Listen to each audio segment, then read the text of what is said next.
आज जिस क्वेश्चन को आपने सिलेक्ट किया है बेटे, उस क्वेश्चन में सबसे इंपॉर्टेंट पॉइंट है आपके पास 3 लाइंस आपके पास गिवन टैग में है और ये लाइंस कॉन्करेंट है। तो मुझे केवल इसकी मीनिंग चाहिए, केवल आपकी क्लास से मिल सकती है मेरे को इसकी मीनिंग। जैसे मैंने कहा था पीछे आप लोगों को पूछा था, तो अभी क्लास से मेरे को एक अच्छी सिचुएशन मिली थी।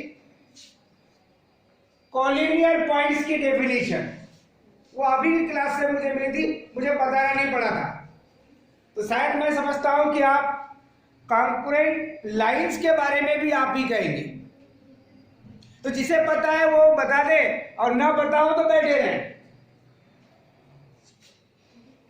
डेफिनेशन बताने में बड़ी आपको दिक्कत, आप उसकी सिचुएशन बता दो। कोई जरूरी नहीं कि हम डेफिनेशन बोले कि ऐसा कुछ सिचुएशन होता है सर, तो हम कहते हैं कि लाइंस आर कॉन्करेंट। कोई भी बोल सकता है। अच्छा, ये वर्ड आपने पहली बार सुना है क्या? अब तो आप बोल क्यों नहीं रहे हैं? अरे गलत होगा तो हम सही करके बताएंगे, बताओ ना आप लोग। नहीं, बात ये नहीं होती बेटे, इसमें बात होती है 3 are more than 3 lines. 3 minimum चाहिए, 3 are more than 3 lines passing through a point, then lines are concurrent. यानी आपके पास ये 3 लाइन्स दी हुई है, ये एक ही पॉइंट से पासेस थ्रू होगी, तभी इस कंडीशन में आप कहेंगे कि ये कॉन्करेंट लाइन्स है। आपको प्रूव करने कहा है तो आपको उसका मेजरमेंट बनाना पड़ेगा ना कि इस प्रोसेस के लिए आपको करना क्या पड़ेगा। तो पहले आपको डेफिनेशन पता हो, 3 are more than 3 lines passes through a point, then lines are called congruent। तो इस पॉइंट के लिए आपको क्या करना पड़ेगा? एनी 2 लाइंस के इक्वेशन को लेकर के सॉल्व करना पड़ेगा, जो आपने क्लास 10th में मेथड पढ़े, 5 methods. Equation, linear equation in A 2 variable solve करने के लिए आप लोगों ने 5 मेथड्स की स्टडी किया है क्लास 10th में। यानी आज जो पढ़ रहे हैं वो क्लास 10th ही है। आपको जो मेथड इजी लगती है आप उसे फॉलो कीजिए। फर्स्ट मेथड आपने पढ़ा था जो सबसे ज्यादा आप लोग यूज करते हैं, एलिमिनेशन मेथड। फिर कुछ को ऐसा लगता है कि हम सब्स्टिट्यूशन मेथड से सॉल्व करेंगे, ये सेकंड मेथड होगी। थर्ड आपके पास आती है क्रॉस मल्टीप्लिकेशन मेथड, और फोर्थ आती है आपके पास वैदिक मेथड, जिसको आप परावर्त मेथड भी बोलते थे। और लास्ट में आप लोगों को ग्राफिकल मेथड आती थी। तो ग्राफिकल मेथड से तो आप लोग ऐसे ही नहीं बनाते थे। कौन ग्राफ ड्रा करेगा कि 2 लाइंस के ग्राफ ड्रा करने के बाद अगर वो इंटरसेक्टेड लाइन है तो आप कहते थे यूनिक सॉल्यूशन, अगर पैरेलल लाइंस मिल जाए तो नो सॉल्यूशन, और यदि कोइंसिडेंट लाइन मिल जाए तो आप बोलते थे इनफाइनाइटली मेनी सॉल्यूशन। तो यहां पर पॉइंट की बात है, कॉन्करेंट लाइंस आपको प्रूव करनी है तो मिनिमम आपके पास 3 लाइंस के इक्वेशन होंगे। और अगर इंटरसेक्टेड लाइन प्रूव करना है, दैट मीन्स उसका एक ही पॉइंट ऑफ इंटरसेक्शन आएगा। 2 lines intersect at a point, then lines are intersected। ये आपको कब मिलती थी? यूनिक सॉल्यूशन थी। तो आपके पास मेथड वही है। इस प्रोसेस के लिए आपको एनी 2 इक्वेशंस को सॉल्व करेंगे, सॉल्व करके एक्स वाई की वैल्यू फाइंड करेंगे, और वो एक्स वाई की वैल्यू है ये 2 लाइंस के लिए पॉइंट ऑफ इंटरसेक्शन। और वो पॉइंट अगर थर्ड लाइन को सेटिस्फाई करे तो उसकी मीनिंग होती है कि थर्ड लाइन भी उसी पॉइंट से पासेस थ्रू है। That means 3 are more than 3 लाइंस passes through a point. ये देखिए एक ही पॉइंट से ये लाइन आपके पास पासेस थ्रू है, तो इस कंडीशन में आपको इन लाइंस को आप कहेंगे कॉन्ग्रुएंट लाइंस। आपको सब पता रहता है, मगर ये पता नहीं रहता इस प्रोसेस के लिए आपको वर्क क्या करना पड़ेगा। तो अब given equations of line solution में सबसे पहले आप लिखेंगे गिवन इक्वेशंस ऑफ लाइन्स।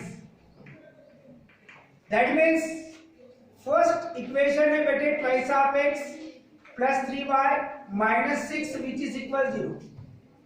इसे आप नंबर 1 नेम भी दे दीजिए।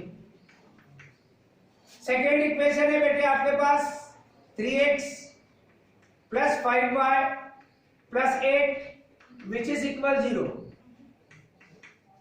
और थर्ड इक्वेशन है बेटे आपके पास x plus y minus 20 which is equal 0। सारे लाइन के इक्वेशन जनरल फॉर्म में लिखे गए। जनरल फॉर्म की मीनिंग होती है बेटे x plus y plus c equal 0। यहां कैसे बोले आप लोग, ये चीज चाहिए थी सबसे पहले मुझे कि सर कॉन्ग्रुएंट की मीनिंग ये होती है। तो मैं समझता कि आप लोग प्रीवियस क्लास की इंफॉर्मेशन लेकर के नेक्स्ट क्लास में आए, मगर आप लोग तो सब आज बड़े कल भूले। आए थे बताने के लिए नहीं, अपने पास रखने के लिए। बता दोगे तो शायद आपका नॉलेज कम हो जाएगा।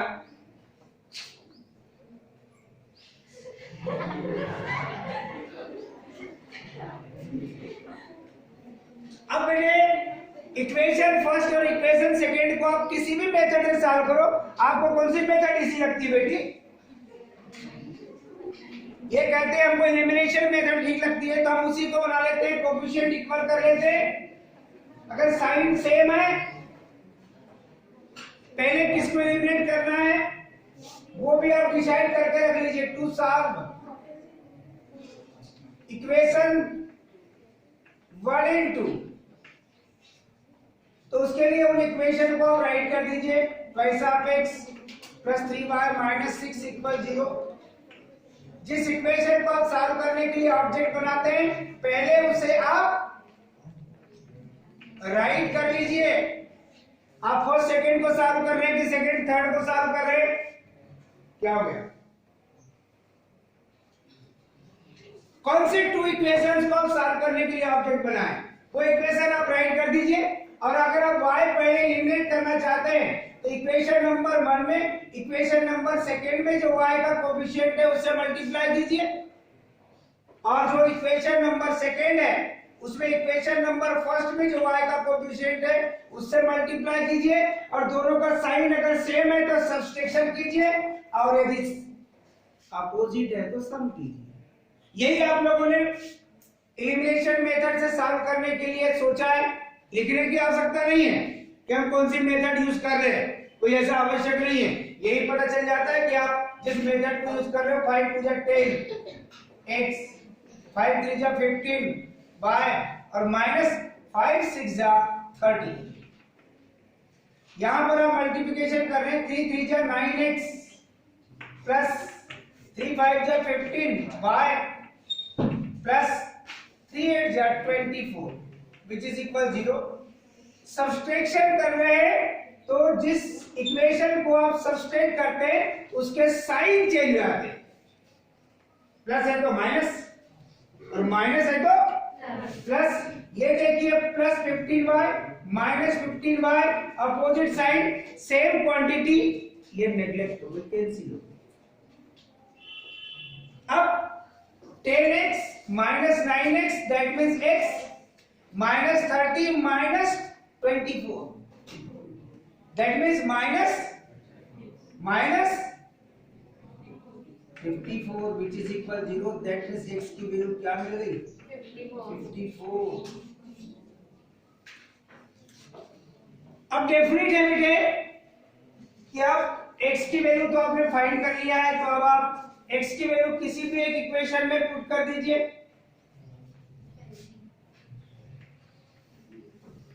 Putting x equal 54 in equation चलो फर्स्ट की आवाज आई तो फर्स्ट भी रख देते हैं। आपने भी x की वैल्यू फाइंड किया है, आप y की वैल्यू फाइंड करने के लिए चल रहे हैं, तो 2 इंटू x की वैल्यू है बेटे आपके पास 54 plus 3y minus 6 which is equal 0। 2 4 जा 8, 2 5 जा plus 3y minus 6 which is equal 0। 3y 108 में से आप 6 को सब्सट्रैक्ट करेंगे तो क्या मिलेगा 102। लीजिए ट्रांसफर करेंगे तो क्या मिलेगा, और जो y का कोफिशिएंट है वो -102 के अपॉन में लेंगे तो y की वैल्यू कितनी मिलेगी माइनस। ये y की भी वैल्यू फाइंड कर लिया। So point of intersection, point of intersection हो सकता है कि किसी क्वेश्चन में केवल आपको ये कहा जाए find the point of intersection of the given lines, और उसमें 2 लाइंस गिवन दैट है। ये सवाल आप बना सकते हैं। 2 लाइंस के इक्वेशन आपके पास है और आपको कहा जाए कि find the point of intersection, तो ऐसी कंडीशन में point of intersection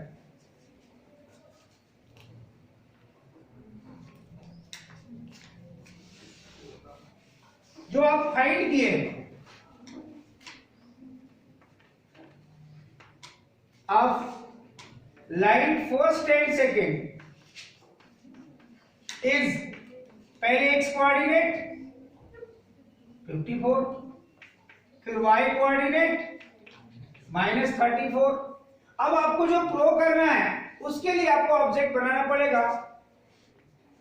if point 54 minus 34 satisfy equation third, then lines are congruent। इसके लिए आप देखेंगे, आप सेटिस्फाई कराकर, सेटिस्फाई कराने की मीनिंग होती है कि उस इक्वेशन को आप सिलेक्ट कीजिए बाय थर्ड में आप LHS सिलेक्ट कीजिए। अब LHS क्या है उसको देखिए, सेटिस्फाई कराने की जो मीनिंग आपके पास है x प्लस वाई -20, वो ये जो पहले से था ना बेटे, ये अपने आप को प्लस में कन्वर्ट करने की चल रहा था, इसलिए मेरे को प्रॉब्लम है कि आपको कहीं माइनस तो नहीं दिख रहा है, और दिख रहा था हमने उसको हटा दिया। कहीं आएगा इसको भी हटा देंगे मैसेज। चलो अब x की वैल्यू क्या है बेटे 54, y की वैल्यू -34 -20, 54 -54 दैट मींस 0। ये किसकी वैल्यू है LHS की। RHS कितना है वो भी राइट कर लो बाय थर्ड का। इसकी मीनिंग हो गई LHS equal RHS। So lines, given lines are congruent। ये अभी जो हमने सिचुएशन देखा, कॉन्ग्रुएंट की एक जो सिचुएशन थी उसको हमने फॉलो किया कि जब भी आपको 3 or more than 3 लाइंस के इक्वेशन गिवन दैट में हो, अभी हमारे पास 3 है, हो सकता है कि आपके पास मोर देन 3 भी हो, तब आपको क्या करना पड़ेगा, जो 2 लाइंस को सॉल्व करके पॉइंट ऑफ इंटरसेक्शन आप फाइंड करेंगे। अगर लाइंस आर कॉन्ग्रुएंट है तो जब ये जैसे हमने अभी थर्ड लाइन में in place of x y point of intersection की वैल्यू दैट मींस एक्स और वाई की वैल्यू पुट करके देखा क्या उस इक्वेशन को दैट मींस उस लाइंस के इक्वेशन को क्या सेटिस्फाई कर रहा है, तो लाइंस आर कॉन्ग्रुएंट। हो सकता है कि आपके पास इक्वेशन में 4 लाइंस हो तो आपको अदर लाइन को भी सेटिस्फाई करा के देखना पड़ेगा। कॉन्ग्रुएंट लाइंस की डेफिनेशन में कंडीशन होती है मिनिमम 3 लाइंस चाहिए, मोर देन 3 हो सकती, अब वो मोर देन 3 में इनफाइनाइट भी हो सकती। तो पहली बात तो हमको यही पता नहीं रहता कि इस क्वेश्चन को प्रूव करने के लिए प्रोसेस क्या फॉलो करेंगे। अब हम इसी ऑब्जेक्ट में एक न्यू सिचुएशन लेकर के चलेंगे। क्वेश्चन कॉन्क्रीट से कनेक्ट ही रहेगा, मगर इसमें एक अननोन क्वांटिटी की वैल्यू फाइंड करनी पड़ेगी आपको।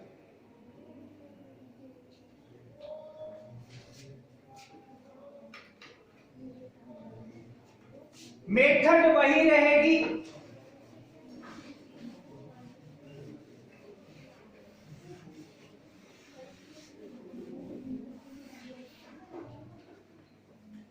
find the value of k,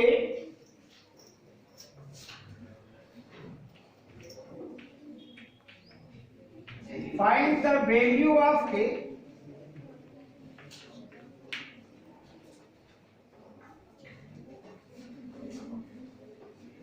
for which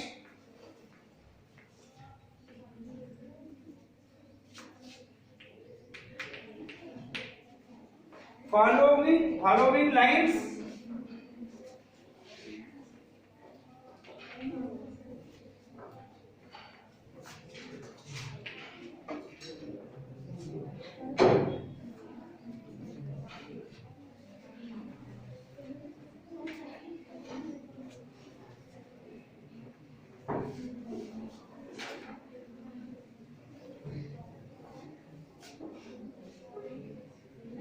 are congruent।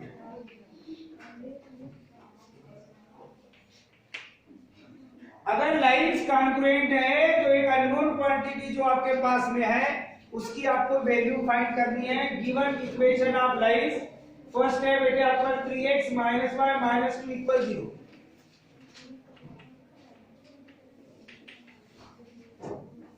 Second equation है बेटे 5x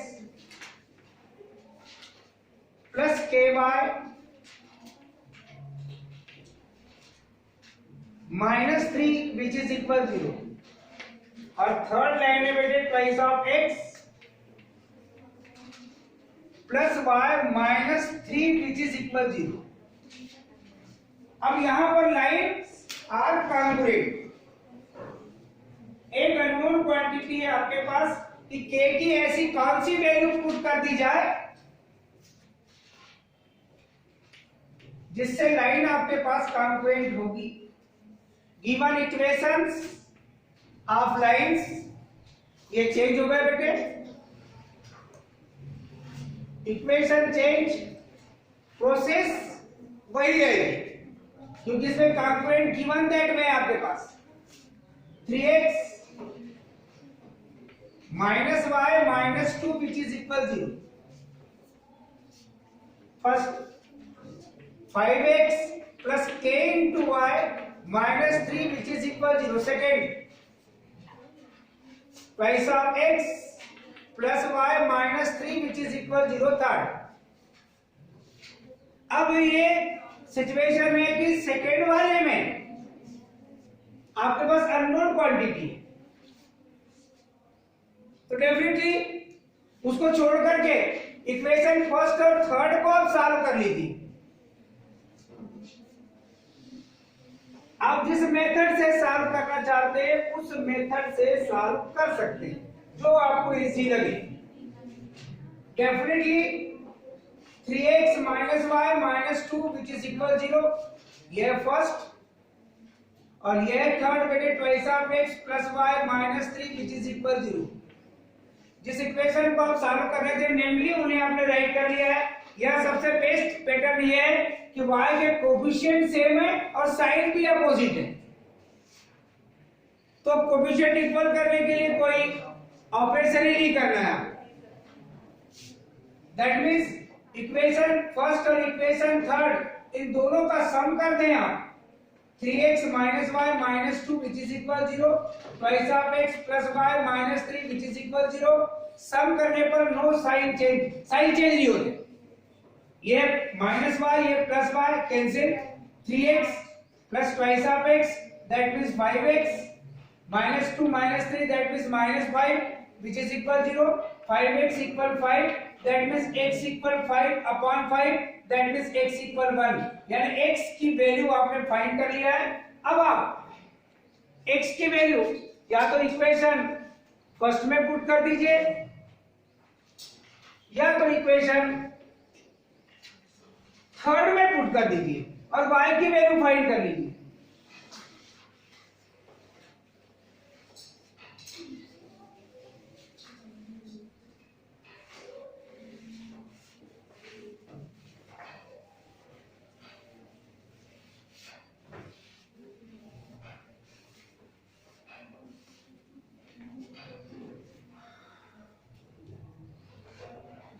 तो आप देख रहे हैं कि इक्वेशन नंबर फर्स्ट में पुट कर रहे हैं आप x की value 3 into 1 minus y minus 2 which is equal 0, 3 minus 2 which is equal y, y का कर दिया हमने transfer, that means y equal ये भी मिल गया आपको 1।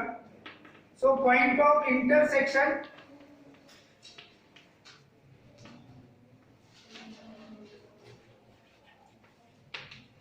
Of line first and third is x coordinate है बेटे आपके पास 1 और y कोऑर्डिनेट भी आपके पास 1।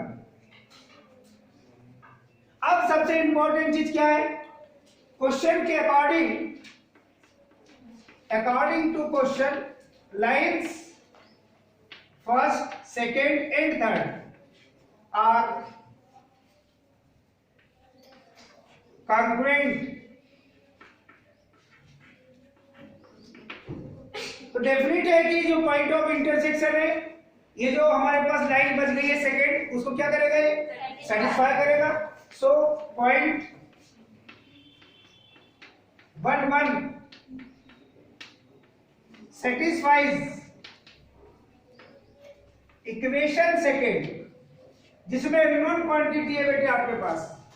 दैट मीन्स इक्वेशन सेकेंड आप पहले राइट करके लिख लीजिए, जिसमें आप वैल्यू पुट करने की प्रयास करेंगे।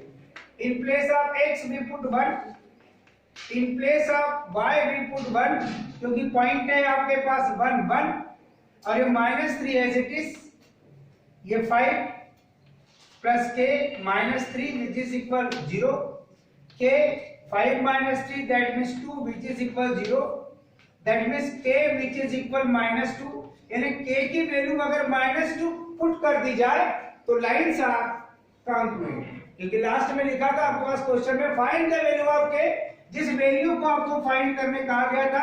मैक्सिमम स्टूडेंट, मैं तो कहूंगी 95% स्टूडेंट जो कैलकुलेशन ढंग से नहीं करते हैं, उनके लिए k की वैल्यू और कुछ ही आती है। आप देख लेना, अभी मैं सॉल्व करने आपको दूंगा तो कौन मुझे राइट बताता है, और टाइमिंग भी आपको दिया जाएगा। कहीं ना कहीं कैलकुलेशन में या तो ये पॉइंट ही गलत निकाल देते हैं।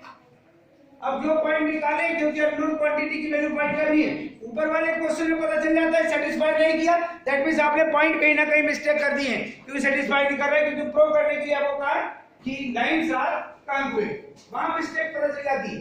यहाँ तो आप जो कैलकुलेशन कर ले और फाइंड कर ले, तो अभी हम देखेंगे कौन बेस्ट सॉल्व करके दिखाता है सबसे पहले। उसके लिए आप मेंटलिटी पूरी बना के रख लीजिए, मगर अभी नहीं, अभी उसके लिए टाइम है, एक क्वेश्चन और सिलेक्ट करेंगे।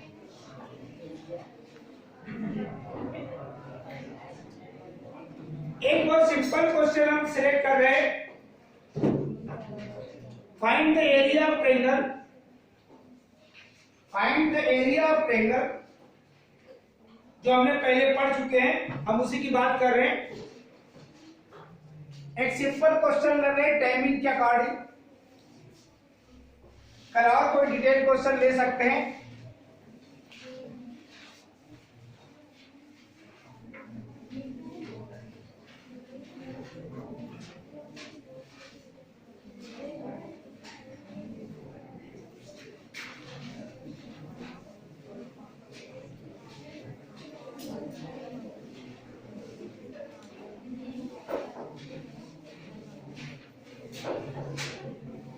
मैथमेटिक्स पढ़ने का सिस्टम ये होता है बेटे कि जो मैथ्स हम ब्लैक बोर्ड में सॉल्व करते हैं केवल समझ आ जाता है,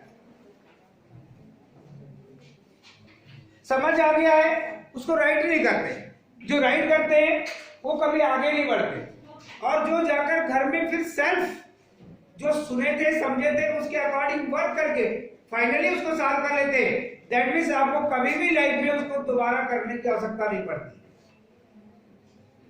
हम लोगों ने कभी ब्लैक बोर्ड से कोई क्वेश्चन नहीं लिखा, हम पूरा ध्यान से समझते थे और समझने के बाद यहां से छुट्टी होती थी तो हम अपने फ्रेंड से भी बात नहीं करते थे और पहले जाकर के अपने टेबल पर से बैठ के जब तक सॉल्व नहीं करते थे तब तक कोई दूसरा वर्क भी नहीं करते थे।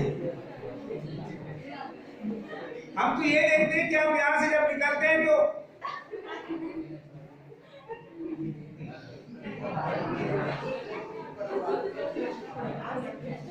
Find the area of triangle.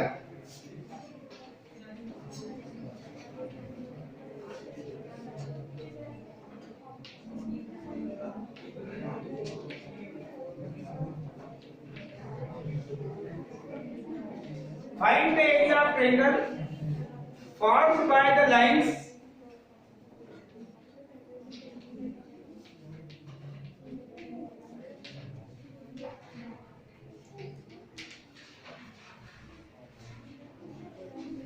अब लाइन्स की इक्वेशन है बेटे आपके पास y माइनस एक्स और विच is equal 0, x plus y which is equal 0 and x minus k which is equal 0। अब सबसे इंपॉर्टेंट चीज आपके पास ये है बेटे कि ये जो लाइंस है ये ट्रायंगल मेक कर रही है और एरिया ट्रायंगल के लिए फार्मूला आप लोगों ने पढ़ा है। अगर आपको ट्रायंगल के वर्टाइसेस फाइंड हो जाए, अगर आपको ट्रायंगल के वर्टाइसेस फाइंड हो जाए तो आप उस ट्रायंगल का एरिया फाइंड कर सकते हैं और वर्टाइसेस फाइंड करने के लिए आपको इक्वेशन सॉल्व करते हुए चलना पड़ेगा। Given equations of line, given equations of line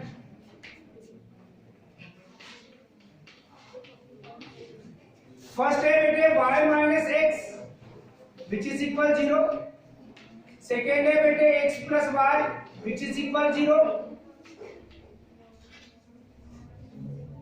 और थर्ड है बेटे x minus k which is equal 0।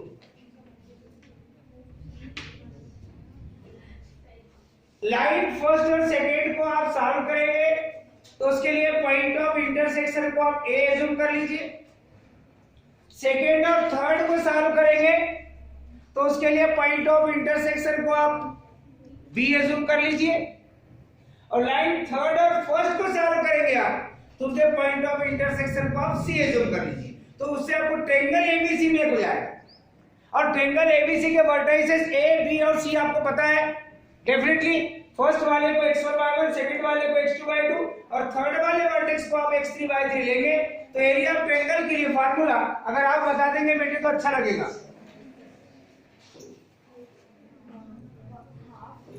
हाँ हाँ बोलो बोलो आराम से बोलो, बैठ के बोलो, कोई दिक्कत नहीं। कौन देखता है? Plus x2 y3 minus y1 plus x3 y3 x3 y1 minus y2। बहुत दिन से अगर हम किसी चीज को पढ़ना बंद कर दे, उसका यूज होना बंद हो जाए तो डेफिनेट है कि उस पर जंग आ जाता है। तो उस टाइप का सिचुएशन आप लोगों के साथ कुछ हो गया है, इसलिए बीच बीच में आप लोग फार्मूलों की लिस्ट, आप लोग जब भी कोई चीज पढ़ते हैं तो मैथमेटिक्स पढ़ने का एक सिस्टम होता है कि एक चार्ट आपके टेबल के सामने होना चाहिए। आज अगर कोई न्यू फार्मूला आपने पढ़ा है तो उसको हम जाकर के सबसे पहले उस चार्ट में पुटअप कर दें और कभी खाली बैठे हो तो सिर्फ ये देखते रहे हम क्या ये भूल चुके हैं क्या नहीं।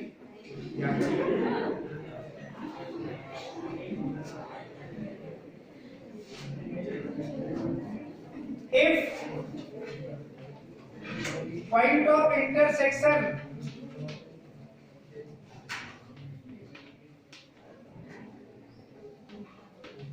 of line first and second is, इसको आप कह लीजिए कैपिटल AXY, तो इसको सॉल्व करेंगे आप। यहाँ पे सबसे इंपॉर्टेंट चीज तो आप देख लीजिए, ये y इक्वल mx टाइप की लाइन बन रही है। सॉल्व करने के अपने अपने के सिस्टम भी हो सकते हैं। इसको आप x minus y which is equal 0 और x plus y which is equal 0 sum करेंगे आप इनका, तो आपको क्या मिल जाएगा, plus y minus y cancel, प्राइस of x equal 0 that means x equal 0। अब सो x इक्वल 0 तो y इक्वल भी क्या मिलेगा, हाँ बात एक ही होगी। ऐसा लिख दिया मैंने तो ट्रांसफर कर दिया, y माइनस एक्स लिख रहे x माइनस वाई इक्वल 0 से ना, इन्हें थोड़ा सा चेंज हुआ, इन्हें आप मैथमेटिक्स से किसी एंगल से लगते ही नहीं, इसको ट्रांसफर करके इधर लिख दोगे तो x माइनस वाई बन जाएगा ना बेटी।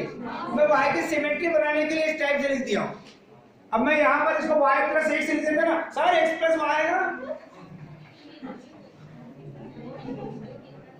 सेक्शन ए का स्टूडेंट तो ये बोलता ही नहीं है, हाँ बी और सी के बोलते हैं तो चलो मानते हैं कि थोड़ी मैथमेटिक्स वीक है।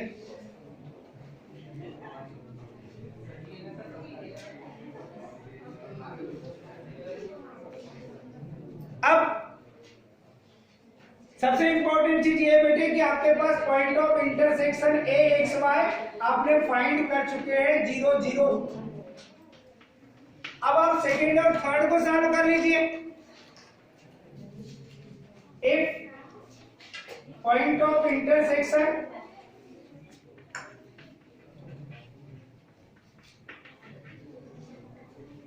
Second and third is B ले लीजिए इसको बेटे एक्स वाई, तो definitely x plus y which is equal 0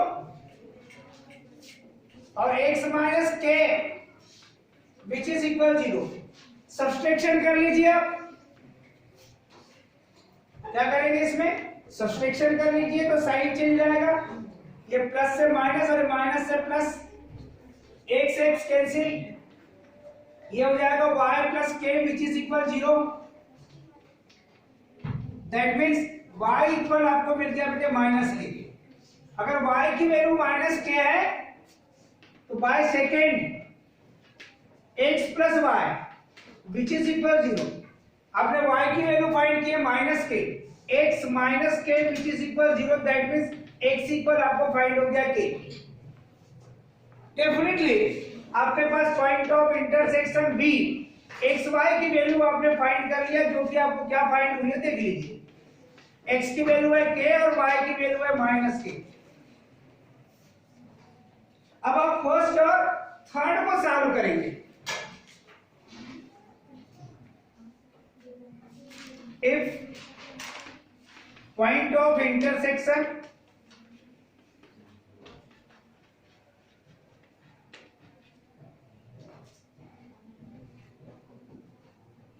first and third is C x y, that means first है बेटे आपके पास, चलिए नहीं तो बाद में चिल्लाओगे, y minus x which is equal 0 और थर्ड है आपके पास x minus k which is equal 0। यहां पर दोनों के साइन के ऑपोजिट दिख रहे हैं, आप इनका क्या कर लो, सम कर लो, minus x plus x cancel, तो y minus k which is equal 0 that means y equal k. y equal k है तो बाय फर्स्ट और थर्ड को सॉल्व कर रहे हो आप, तो y इक्वल के पुट कर दीजिए आप, k minus x which is equal 0 that means x equal k. तो point of intersection c x y की वैल्यू आपको क्या फाइंड हो गई, x की वैल्यू भी k है बेटे और y की वैल्यू भी k है।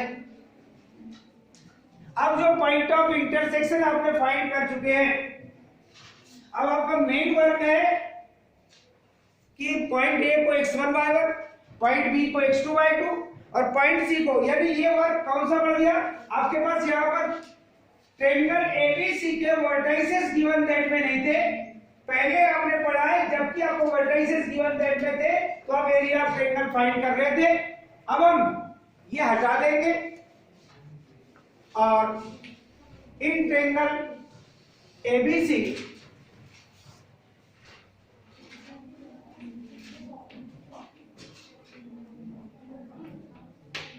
वर्टेक्स ए को आप x1 y1 लेके बेटे, और ये है आपके पास ओरिजिन 0 0, ये लिखा है आपके पास।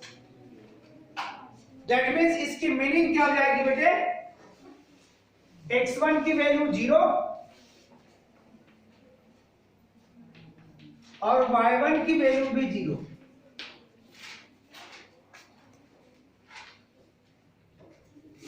वर्टेक्स बी x2 y2 ले लीजिए आप, जिसके कोऑर्डिनेट आपने फाइंड किए हैं वर्टेक्स बी के लिए, ये लिखे हैं आपके पास k माइनस के। कोई और क्वेश्चन लेंगे तो कुछ और मिलेंगे। ये अननोन क्वांटिटी k में फाइंड हुई है हमको वर्टेक्स। दैट मींस इसको सॉल्व करके देखेंगे तो x2 की वैल्यू है बेटे k और y2 की वैल्यू है माइनस k। थर्ड वर्टेक्स जिसको आप x3 y3 लेंगे बेटे, और इसके लिए वैल्यू आपको सेम है k, k। That means x3 की वैल्यू भी है k और y3 की वैल्यू भी है k। अब एरिया ऑफ ट्रायंगल के लिए फार्मूला यूज करेंगे बेटे आप। एरिया ऑफ ट्रायंगल के लिए आप फार्मूला यूज करोगे, क्योंकि जितना कैलकुलेशन हमने यहां किया था वो सब इसी चीज के लिए था। Area of triangle ABC which is equal 1/2 in brackets x1 y2 minus y3 plus x2 y3 minus y1 plus x3 y1 minus y2। ये आपके पास, और यदि पॉजिटिव लिखना हो तो आप मॉड लेते थे, ले सकते हो, कोई दिक्कत नहीं। 1/2 इन ब्रैकेट्स x1 देखिए कितना है 0, y2 minus k minus y3 that means k, ये तो वैसे ही 0 होने वाला है, प्लस x2 की वैल्यू है बेटे k, y3 ये है k माइनस y1 ये 0, x3 जिसकी वैल्यू है बेटे k, y1 0 minus y2 minus के, दैट मींस माइनस माइनस का मल्टीप्लिकेशन ये प्लस हो जाएगा 1/2। ये तो ऑलरेडी 0 हो गया, जिसको लिखने की आवश्यकता ही नहीं है। ये मिल गया k इंटू k स्क्वायर, और यहां पर भी देखेंगे बेटे आप तो k इंटू k, ये प्लस में मिलेगा k square. That means 1/2 into twice of k square, 2 से 2 cancel, that means k square, और ऊपर से स्क्वायर यूनिट्स आपको लिखना पड़ेगा। ये एरिया ऑफ ट्रायंगल आपने फाइंड कर लिया। अब जो आज हमने इंफॉर्मेशन देखे हैं इस पर आप वर्क कर सकते हैं, और इस पर वर्क करने के बाद आप सोचेंगे, इस पर वर्क करने के बाद आप सोचेंगे कि हमने क्या सीखा आज।